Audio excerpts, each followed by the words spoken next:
Bonjour à tous et bienvenue sur Copo & Co. Il n'y a pas très longtemps, j'ai fabriqué cette potence pour installer mon treuil.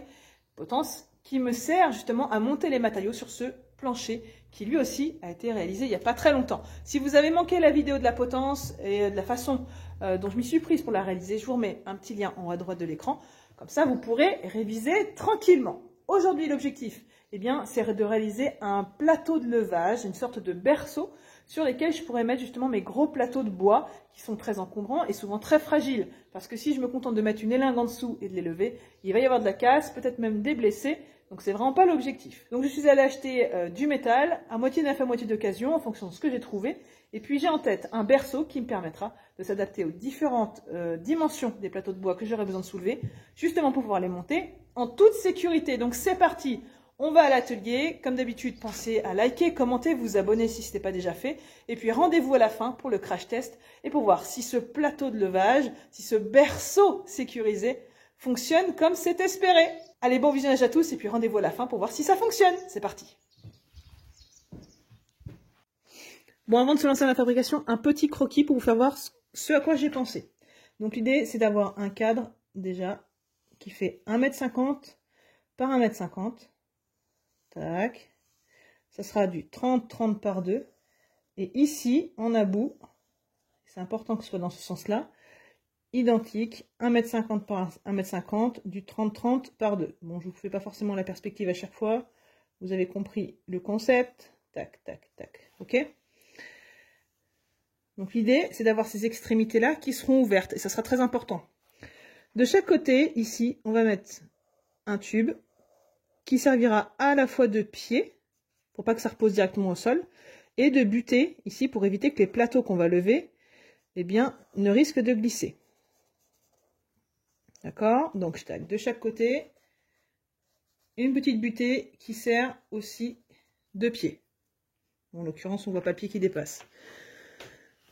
Ça permettra aussi, en même temps, d'attacher les élingues qui pourront passer par derrière, et après, qui viendront se reprendre sur le crochet de levage du treuil. Vu que j'ai des élingues qui sont toutes les deux identiques, ça va permettre d'équilibrer facilement la charge.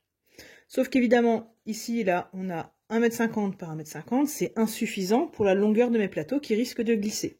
Pour éviter qu'ils ne glissent, ici, dans ces tubes qui sont ouverts, j'ai prévu du tube qui fait 25 et qui va pouvoir coulisser de chaque côté pour s'adapter aux différentes longueurs de panneaux.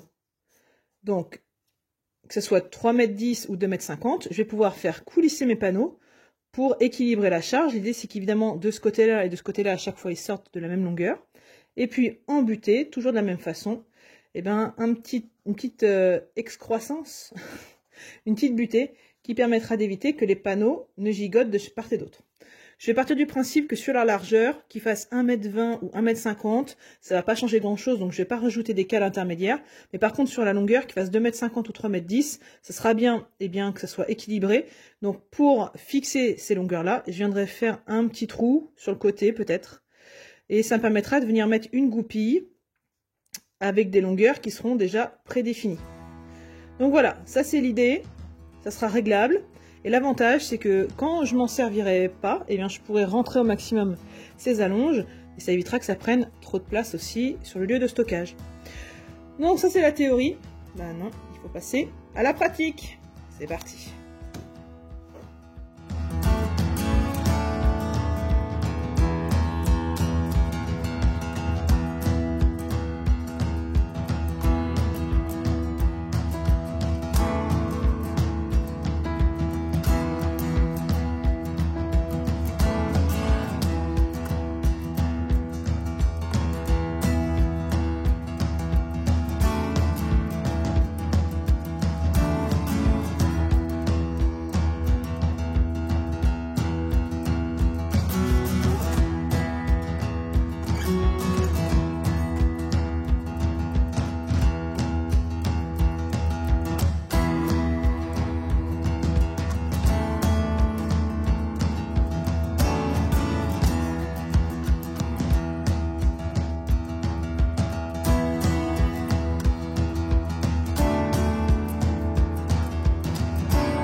Bon, la fabrication avance, vous le voyez derrière moi, le cadre principal a été soudé et j'ai mis les pieds.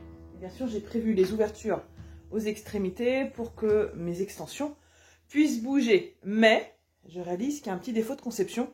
On retourne au croquis et je vous explique de quoi il s'agit.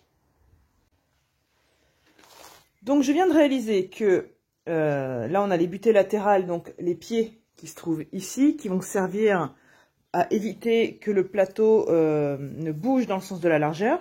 Et donc j'avais prévu mes extensions avec un petit taquet aussi pour éviter qu'ils ne bougent dans le sens de la longueur. Sauf que finalement, étant donné qu'elles sont disposées aux extrémités, ces taquets-là ne vont servir que pour des plateaux qui font 150 de large. Sauf que j'ai aussi des plateaux qui vont faire 120 de large, donc qui ne vont pas aller jusqu'à ces taquets aux extrémités.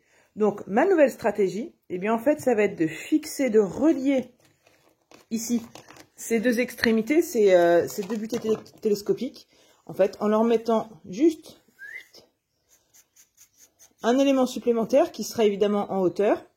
Et donc, de part et d'autre, peu importe la largeur du plateau, eh bien celui-ci se trouvera forcément confronté à la butée de la longueur et ne sera pas amené à tomber du chariot de levage ou à le déséquilibrer. Idéalement, je vais faire ça en bois. Ça évitera les chocs et puis ça évitera aussi que ce soit trop lourd et trop compliqué à assembler. Allez, on adapte et on continue.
Alors, je vous en ai parlé au début de la vidéo, je vous ai dit qu'il y aurait deux types de dimensions de panneaux qui seraient régulièrement soulevés, des 3 mètres par 1,50 m, enfin 3,10 m, et des 2,50 m par 1,20 m. Donc j'avais décidé que sur la largeur, je laisserais 1,50 m et que il n'y aurait pas de gros risque de transfert de charge. Par contre, que sur la longueur, eh bien, je voulais pouvoir adapter l'extrémité, la cale d'extrémité. Donc pour ça, eh bien, j'ai des petits bras télescopiques qui coulissent à l'intérieur de mes tubes. Et en fait, quand je veux régler eh bien, la longueur, je lève cette petite goupille maison. Je fais coulisser mon bras jusqu'au trou qui m'intéresse, au trou de réglage qui m'intéresse. De cette façon, je sais qu'aux deux extrémités, eh bien, je vais avoir un réglage identique. Voilà, eh ben, on va prendre quelques panneaux, on va charger, et puis on va voir si ça monte jusqu'en haut. C'est parti, c'est sur Copo & Co.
crash test réussi les gens. En tout cas c'est mon opinion, j'espère que c'est aussi la vôtre. Dites-moi ce que vous en pensez dans les commentaires. Là je viens de soulever 5 plateaux de 2,50 m qui faisaient pour la plupart 1,50 m de large. Donc je suis quand même très contente parce que ça a bien réagi. Je vais pas jouer et essayer d'en charger trop. Déjà 5 plateaux à la fois, je trouve ça énorme et extrêmement pratique. Donc vous le voyez, j'ai commencé à organiser mes plateaux, les rangements sur des palettes.